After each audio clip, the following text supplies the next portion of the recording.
Ladies and gentlemen, hello and welcome back to the Weigh In Podcast. We are beginning our second episode of our Meet the Fighter series. We're staying in the women's divisions, this time moving up to 125 pounds, or better known as Flyweight. So we are going to go ahead and meet the entire top 15 at Flyweight, as well as the Flyweight champion. So, of course, kicking things off, we are beginning at the bottom of the rankings at number 15. It is the Brazilian Gabriela Fernandes. She is 11-3 in her career. Some notable wins include Yulia Stolyarenko, Wang Kong, and Yasmin Lucindo, who we saw was ranked number 7 at 115 pounds. So a very impressive win for Gabby. And if I'm not mistaken, that was actually Gabby's MMA debut against Yasmin Lucindo all the way back in 2018.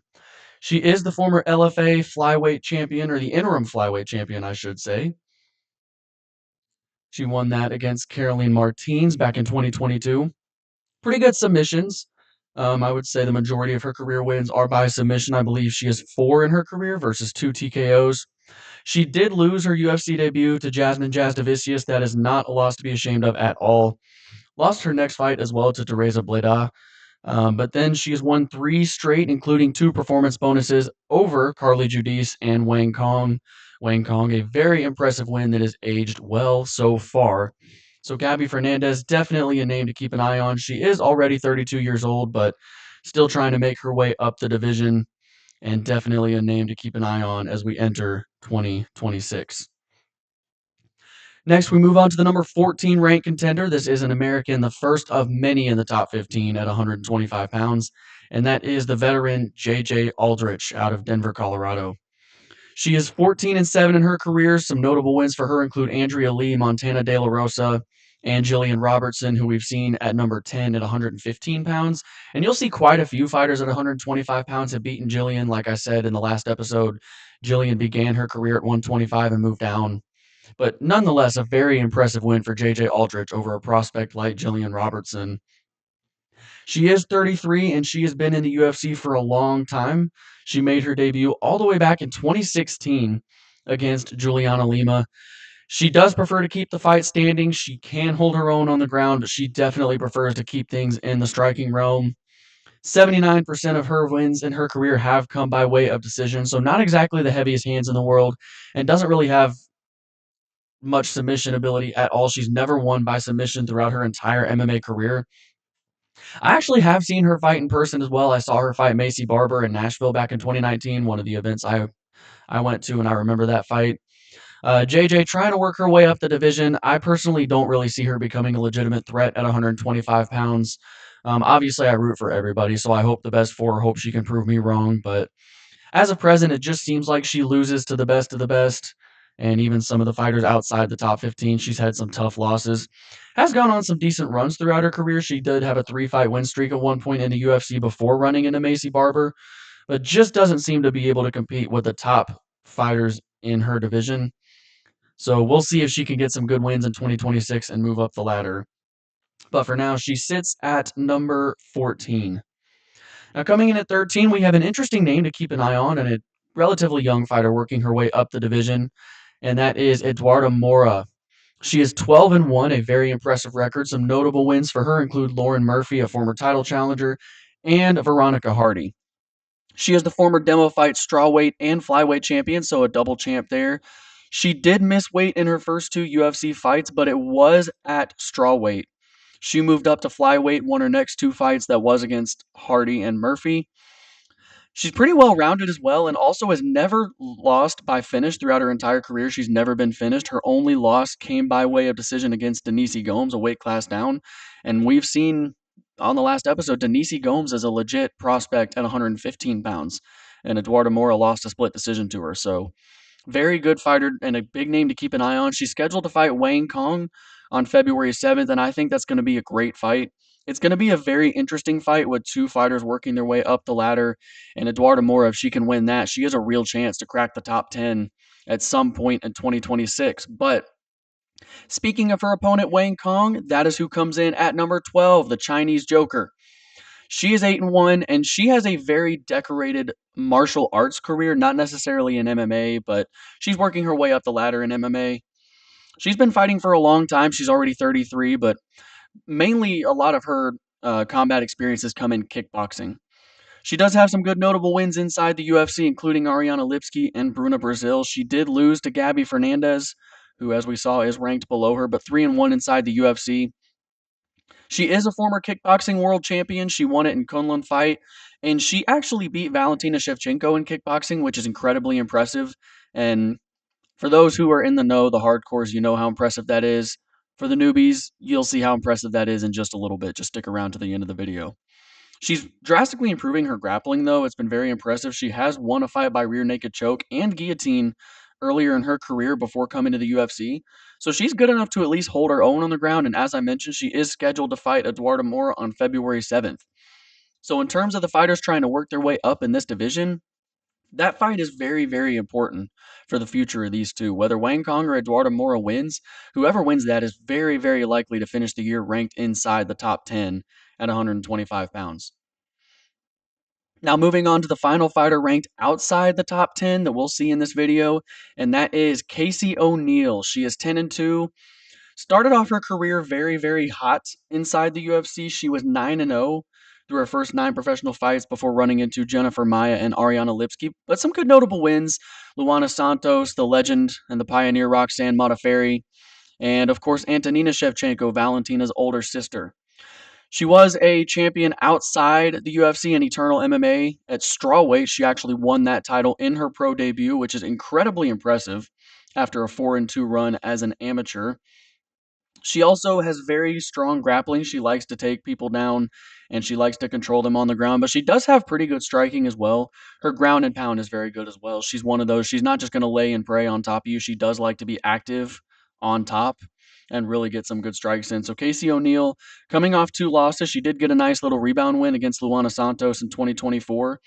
She did unfortunately miss 2025, so hopefully we can get her back in the cage early in the first half of 2026. Now cracking the top 10, the first fighter inside the top 10 we will get to is Karine Silva, the killer. She is 19-6, so a lot of experience, and still only 32, so a lot of room to grow for her as well. Some notable wins for her include Dione Barbosa, Ariane Lipski, and Marina Moroz. She is incredibly well-rounded as well. 8 wins in her career coming by way of TKO and 9 by submission. So a very active fighter on the ground. A knee bar in her UFC career against Ketlin Souza and a Darce as well. But her preferred method is the guillotine. She has a few wins by guillotine throughout her career. So that is definitely her preferred submission if she can get it. She was on a nice little run coming into the UFC, and she actually won a performance bonus in her debut with that Darce choke over Poliana Botelho. Um, did unfortunately run into Viviane Araújo, and she does have a loss in her last fight to Macy Barber as well. That is not a loss to be ashamed of at all, but still has plenty of time to turn things around. She doesn't currently have a fight on the books at the moment, but she is a legit prospect that a lot of people are interested in. And we'll see if Karine Silva can get back into the win column in 2026 and continue her climb up the 125-pound ladder. Now, coming in at number 9, and this was a fighter that a lot of people were very excited about when she entered the UFC, has hit a couple of bumps in the road, but only lost to elite competition, and that is Miranda Maverick. And the nickname looks a little funny, but it's actually supposed to be Fear the Maverick, which I'm not going to lie is actually pretty cool. Now, something for her, despite the bumps in the road, she does have a lot of high level experience and she is only 28, so she has a long way to go in her UFC career and absolutely still has championship potential. Whether she'll reach it remains to be seen, but she has a lot of time to continue learning and growing. She does have some good notable wins throughout her 21 fights already over Andrea Lee, Priscilla Cachoeira, Sabina Mazo, and Jillian Robertson, as I mentioned. She is a former MMA amateur champion, and she also won a one-night tournament while she was in Invicta, which is incredibly impressive. It was the Invicta Phoenix Series tournament in which she ended up winning the final. That was back in 2019, a one-night tournament. You don't see that a lot in modern MMA, but that is incredibly impressive. She does have 4 UFC losses, but the names kind of explain a lot. Macy Barber, Erin Blanchfield, Jasmine Jazdavicius, and Rose Namajunas. None of those losses are losses to be ashamed of. Those are all top level fighters. And as I mentioned, she's only 28. She's one of the younger contenders in this division. So, with the potential she had coming into the UFC, she still has a ton of room to grow. She got to the UFC all the way back in 2020. So she was only 23 when she entered the organization, and a lot of people were saying she might have been one of the best flyweights in the world when she entered the UFC. So to be considered that good at 23 it just speaks volumes to how highly Miranda Maverick is regarded in the MMA community. And so despite those losses, like I said, it's high level competition. And believe it or not, for those that are kind of new to the sport, that high level competition does a lot for you. When you feel those top level fighters and you know what it feels like to be in there with them, you know what it feels like to have to beat them and compete with them, that can do wonders for a younger fighter. So as long as she takes those losses and just continues to build on them, I think she's going to be just fine. I absolutely think she has top 5 potential and maybe even championship potential one day as she matures a little bit. She hasn't even hit 30 years old yet. So Miranda Maverick, definitely a big name fighter to keep an eye on. She doesn't have a fight on the books, and I believe she recently had a baby, so I think she might be out for a little while, but hopefully we can see her towards the middle, maybe the second half of 2026, get back in there and get a win. Now coming in at number 8, a very popular fighter in terms of getting eyes on her at least, and a lot of people know who she is at least, and that is the up and coming Tracy Cortez, a highly touted prospect early in her UFC career. Some notable wins for her include Viviane Araujo, Jasmine Jasdavicius, which that win has aged incredibly well. But her biggest win of her career came against Erin Blanchfield, which her last fight she actually did lose a rematch to Blanchfield, but the fact that she beat her at any point is incredible. She did have a nice undefeated run as an amateur. She was actually 6-0, and she actually won a Tough Enough Flyweight Championship in her final amateur fight. She did lose her pro debut all the way back in 2017. That came in Invicta, but then she won her next 11 before eventually running into Rose Namajunas.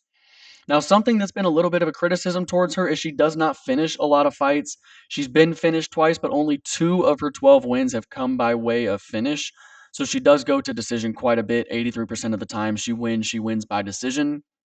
But she's still definitely a very talented fighter and at least a big name within the community to keep an eye on. A lot of hype around her and definitely a name to keep an eye on. Doesn't have a fight booked at the moment, but again, a lot of these fighters just don't have fights booked at the moment. But hopefully, we can start matching these flyweights up and get this division moving in 2026. Tracy Cortez, definitely a big name to keep an eye on. And she actually just announced a relationship with Alex Pineda, so she's going to be even more popular now. Go figure. Coming in at number 7, though, and a fighter that she has beaten, as a matter of fact, and that is the Canadian Jasmine Jasdavicius. She's really made a name for herself. She was not one that had a lot of hype coming into the UFC, but she has made her own hype since she's gotten here. Some very good wins. The most notable is Jessica Andrade, and anyone that beats Jessica Andrade is incredibly impressive. Also wins over Myra Bueno Silva, Fatima Klein, who of course is ranked at 115, Miranda Maverick, and Gabriela Fernandez. She was undefeated as an amateur as well, finished her career 4-0 with 2 different championships to her name. She does have 3 performance bonuses in the UFC as well, so she is a very exciting fighter to watch, most recently after submitting Jessica Andrade in the first round. So an incredibly impressive resume so far inside the UFC. She had 5 wins inside the UFC. She got here all the way back in 2021 off the Contender Series, had a couple of losses, and then won 5 in a row before running into Manon Fior back in October. And she lost that fight pretty quickly. It was over in the first couple minutes. It was maybe a minute and a half, which is an unfortunate result for Jasmine. And something that's kind of working against her as well. She is on the older side. She is 36. So whether she really has that championship potential, I don't know. That fight against Manon was kind of the determining factor, especially at her age. She does have the ability to turn it around, but it's just a matter of does she have enough time? And a brutal loss like that against a top level fighter definitely does not help your title chances. So whether she can turn things around or not remains to be seen. She's probably going to be hoping for another top 10 opponent in the new year. We'll see who they match her up against. But coming in at number 6, we have a fighter whose championship hopes are alive and well. Already UFC Hall of Famer, 1000%, and a legend of the sport, and trying to make a new legacy in a second weight class. And that is, of course, the former strawweight champion Thug Rose Namajunas, one of the best 115 pounders we've ever seen, and has moved up to flyweight in the last couple years. 14-7 record, but of course she has fought the best of the best, and her notable wins list is one of the most impressive in this weight class. Miranda Maverick and Tracy Cortez at this weight. And of course, at 115, she beat Amanda Ribas, Zhang Weili twice, who is the former champion, Jessica Andrade, a former champion, Joanna Jędrzejczyk. She was actually the one that dethroned Joanna when Joanna was still undefeated and a champion. Michelle Watterson and Angela Hill down at 115 pounds. She was actually a two-time strawweight champion, and she got one defense each. Of course, her first reign began with that shocking victory over Joanna Jędrzejczyk when she knocked her out in the first round. Joanna looked borderline unstoppable before she met Thug Rose. And Rose also head kicked Zhang Weili out of absolutely nowhere when Zhang Weili looked untouchable as well. And that ended Zhang's incredible 20-plus fight win streak. So, Rose was some of the most legendary title wins in the sport's history. Of course, she lost her title at 115 pounds in a very unfortunate split decision loss against Carla Esparza. And then after that, she decided to move up, had an immediate shot against the number one contender in Manon Fior, which she did lose. But then she's gone 3-1 in her next four, with her only loss coming against Erin Blanchfield. She was undefeated as an amateur and competed at the Ultimate Fighter 20 finale. And she was actually in the tournament to determine the inaugural champion at 115 pounds. She was very young back then and lost to Carla Esparza in the final. But her first title shot came in her UFC debut in that tournament. She's also won 6 performance bonuses throughout her UFC career. As I mentioned, one of the most exciting fighters that we've ever seen apart from the Carla Esparza fight. And she does have a fight on the books. She is scheduled to fight Natalia Silva on January 24th, which we'll get to Silva in a moment. But that fight is very likely to determine the next title challenger at 125 pounds. So if Rose can beat Natalia Silva, she's very likely to get a championship fight in the second half of 2026. So Thug Rose, one of the most important names to keep an eye on in this division entering 2026. Following Thug Rose, we get to the top 5, and we begin with the future, Maycee Barber. She is 15-2 and only 27 years old, so she is incredibly young and a lot of room to improve, and she's already in the top 5. Some very impressive notable wins over Karina Silva, Caitlin Serminara, Amanda Ribas, Jessica Ai, Miranda Maverick, Jillian Robertson, and JJ Aldrich, which, of course, like I said, I was in attendance for that JJ Aldrich win. She has performance bonus from her victory over Amanda Ribas. That was incredibly impressive. Just beat her down with ground and pound until she got the stoppage. She has very good grappling, and that was mainly what she's known for, but she's actually won the majority of her fights by TKO. Very aggressive ground and pound for Maycee Barber. She is incredibly heavy on top. She has had a couple of mishaps lately with her health. She did have a bout with Rose Namajunas on the books in 2024 that was canceled. She was unable to make the date, got injured. And then a very scary situation. She was supposed to compete in a main event against Erin Blanchfield back in May of 2025. She missed weight the day before, and then the day of the fight, they actually played the intro package at the arena. Erin Blanchfield was in the hallway ready to walk out, and Maycee Barber had a medical emergency right before the walkout and had to withdraw from the fight. A very scary situation, but luckily she did get healthy. She came back in December and had an incredible unanimous decision victory over Karina Silva. It is great to see Maycee Barber back healthy, and I was praying for her recovery. It was a very scary situation at the time, and I am so glad she was able to come back later this year, or later last year in 2025, and get that win. Just kind of a rough year for Maycee. Like I said, didn't compete in 2025 up to that point, nearly missed the entire year due to her health. But it was great to see her get back in there. So as long as she can stay healthy, I think she's going to have a nice 2026. And she's probably going to have a big name opponent coming up within the top 10, maybe even another top 5 opponent for her in the near future. So hopefully Maycee Barber could just stay healthy. Like I said, very young, only 27 years old, and a very, very high ceiling for her. Coming in at number 4, we have the former champion in this division, and that is, of course, Alexa Grasso of Mexico. She is 16-5-1 in her career. Notable wins include Valentina Shevchenko when she won the title, Viviane Araujo, Macy Barber, Karolina Kowalkiewicz, and Randa Marcos. She began her UFC career at strawweight, and she had mixed results, went 3-3, 500 record, and then moved up to strawweight, in which she won 5 fights in a row, including capturing the title from Valentina Shevchenko.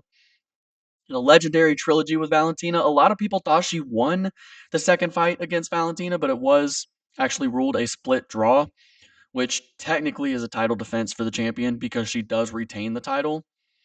She did lose, of course, in the trilogy with Valentina, but since then has also dropped 2 in a row to Natalia Silva. So Alexa Grasso just looking to get back on the horse. And she actually was the one that was supposed to fight Rose Namajunas on January 24th, but she did have to withdraw due to injury, which allowed Natalia Silva to step in. So hopefully the former champion's okay. Hopefully she can work to get back in 2026 and hopefully get back into the win column after 2 straight losses. She's only 32, so she's still very young. She has excellent boxing. That is definitely her bread and butter.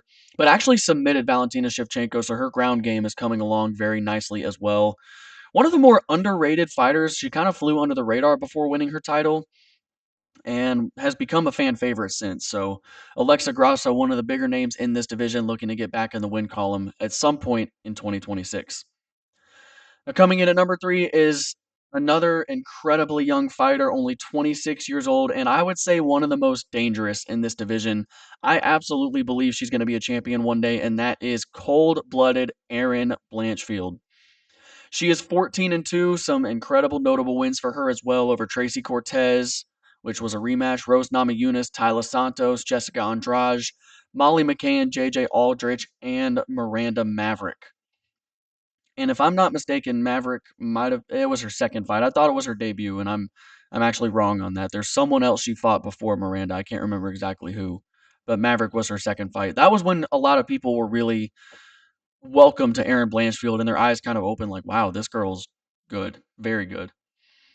Um, her first career loss was against Tracy Cortez. It was just her fourth career fight. It came in Invicta, and then she ended up winning 7 or 8 after that. An incredible win streak before running into Manon Fior. Bounced back with wins over Rose Namajunas and Tracy Cortez. Their only losses by decision. She is incredibly tough to put away. And a very dominant grappler. You don't want Erin Blanchfield on top of you. She is incredibly strong, aggressive ground and pound as well, and very good submissions. She actually won a performance bonus for her submission over Jessica Andrade, a rear naked choke. And Jessica Andrade is just one of those fighters. She is very difficult to put away. Anybody that could put away Jessica Andrade is considered championship level. So Erin Blanchfield is the youngest contender in this division and already ranked number 3. And like I said, I absolutely believe she's going to get a title shot in the near future. And I don't know if she would be the one to dethrone the current champion, but with as young as she is, her championship window is going to be open for at least another decade. I find it hard to believe that Erin Blanchfield does not win a UFC championship at some point in her career.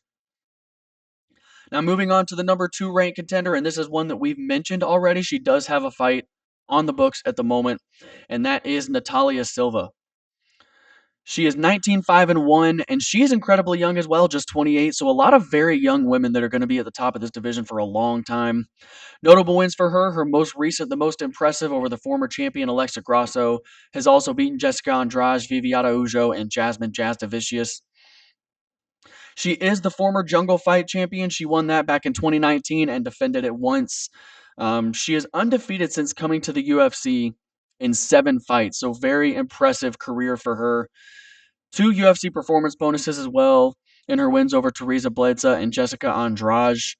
She actually had a rough start to her MMA career. She lost 3 of her first 4 professional fights before really figuring things out and going on a very, very long win streak.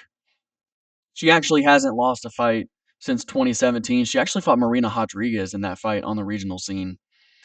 And as I mentioned, has not lost since. It's 13 in a row for Natalia Silva.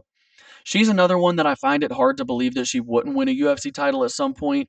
And honestly, the top of the flyweight division is very, very strong. And once the current champion's out of the picture, and we'll get to the current champion in a moment, I wouldn't be shocked if they kind of play hot potato with the belt for a while between women like Macy Barber and Erin Blanchfield, maybe even Rose could get in the mix. Because Rose, as I mentioned earlier, is scheduled to fight Natalia Silva on January 24th. So if Rose can beat Natalia, there's going to be 4 and 5 really incredibly strong women at the top of this division. And they might be the ones to take the reins from the current champion and really usher in that new era. A lot of these new contenders are rapidly climbing up the ranks. Natalia Silva's been one of them. She just flew up the top 15, and especially with that win over Alexa Grasso, really propelled her to that championship level. So if she can beat Rose Namajunas, she's almost guaranteed the next title shot, I would say. But obviously, Thug Rose is a very tough fighter to get through. But Natalia Silva has all the skills in the world to become a champion in this division, and we'll see if she can get that title shot in 2026. Next up, we have the number one contender in this division. She has fought for the title already and came up just short, but she's not going to be going anywhere anytime soon. She's going to be in the title picture for at least another couple years, and that is the French woman Manon the Beast Fior. 13-2 notable wins for her include Jasmine Jasdavicius, Erin Blanchfield, Thug Rose Namajunas, Caitlin Serminara, Myra Bueno Silva, and Tabitha Ricci. As I mentioned in the last video, Ricci made her UFC debut against Manon Fior. I think now you see why that's such a tough debut for a fighter. You don't want to debut against Manon. She is a former Extreme Fighting and UAE Warriors flyweight champion and also won an amateur championship in the IMMAF. She actually lost her pro debut before going on a 12-fight win streak, and that 12-fight win streak came to a head with her title challenge against Valentina Shevchenko, in which she came up short. So she did very recently get a UFC title shot. She's already come back and had a nice little rebound win against Jasmine Jasdavicius in her last fight. Not sure what's going to be next for Manon because the loss to Valentina was pretty clear. She was competitive. It's not like she just got the floor mopped with her, but it was a pretty clear decision win for Valentina. So Manon might have to win another fight or two before she gets another title shot, or if the title changes hands, that might open things up for her. She is already 35, so her championship window might be closing, but at least for now, she is still at the top of this division. That win against Jasmine, as I mentioned earlier with when I was talking about Jasdavicius, it only lasted about a minute and a half. It was not a very long fight, and Manon just ran through her. So she is still an incredible talent at the top of this division, and one that is going to be incredibly tough to put away. So Manon Fior is still the number one contender. If she gets another win, that might be enough for her to earn another title shot, but she probably will have to beat a contender like Macy Barber or Erin Blanchfield. So Manon's still right there, but just might need another win or two before she gets another title shot. But that does lead us to the current champion, the reigning, defending, undisputed UFC flyweight champion, and that is Kyrgyzstan's Valentina Shevchenko. I don't really think it's too disputed that she is the second best female to ever compete in MMA. Some people think she even has surpassed Amanda Nunes' legacy. Personally, I find it hard to say that because Amanda did beat her twice. But nonetheless, Valentina Shevchenko might have the most impressive just life in general in female MMA, and we'll get to that in just a moment. She is 26-4-1 in her MMA career. That is not her combat career. 57-3 in kickboxing and Muay Thai, and a 17-time world Muay Thai champion. She has just left an incredible combat sports legacy. And if you wanted to tell me that Valentina is the best combat sports female athlete of all time, I will give you that over Amanda Nunes. In terms of MMA, I still give a slight edge to Nunes. But Valentina Shevchenko, nonetheless, incredibly impressive. You look at her notable wins. Zhang Wei Li, Manon Fior, Alexa Grasso, which she got revenge for that one. Jessica Andrade, Caitlin Serminara, Jessica Ai, Joanna Jędrzejczyk, Juliana Pena, and Holly Holm. So many others I could list there, but I think it might take up the entire screen if I really listed every single notable fighter that Valentina Shevchenko has beat. She is the two-time flyweight champion. She defended the belt 7 times in her initial reign before that loss to Alexa Grasso. Went to a draw in their rematch, and then, of course, Valentina did end up winning the trilogy in dominant fashion, 50-45. It was a complete shutout. Before the flyweight division even existed, she did challenge Amanda Nunes for the bantamweight title. Back when Valentina was at 135, the only two female weight classes were 135 and 115. Once they introduced the 125-pound division, Valentina jumped down and just dominated the division for years. As I mentioned, the 17-time Muay Thai champion and 57-3 record in 60 fights, which, like I mentioned earlier, the fact that Wang Kong was able to beat her in kickboxing, she is one of only 3 women to beat Valentina in kickboxing or Muay Thai. That is incredibly impressive. And speaking of Joanna Jędrzejczyk, which Valentina actually beat to win the 125-pound title, she has a second win over Joanna in kickboxing as well, or maybe it was Muay Thai. I think it was Muay Thai. But either way, a second win over Joanna in Muay Thai as well. She is incredibly well rounded despite the kickboxing pedigree. Her ground game has really come along throughout her career. She's one of the most beautiful fighters to watch in the sense that she is so technical and everything is so tight. It is so rare that she makes a mistake in there. And she is just so strong with her grappling. When she fought Zhang Weili in her last fight, she threw Weili around like she didn't even belong in the same cage, and she had such a clear strength advantage against Zhang Weili. It was not even a competitive fight, and Zhang Weili is one of the best fighters to ever compete in the 115-pound division. Outside the sport, Valentina's very well rounded as well. I think she can speak like 6 or 7 different languages fluently. Maybe not fluent, but she at least knows them. It's just incredible. She actually won a Peruvian dance competition all the way back in 2013. And of course, if you've ever watched her fight, she always has her signature Lizginka dance at the end of every single win. And I think she even does it in her losses as well, just because it's awesome. She also regularly competes in IPSC, IDPA, and 3-gun pistol shooting competitions.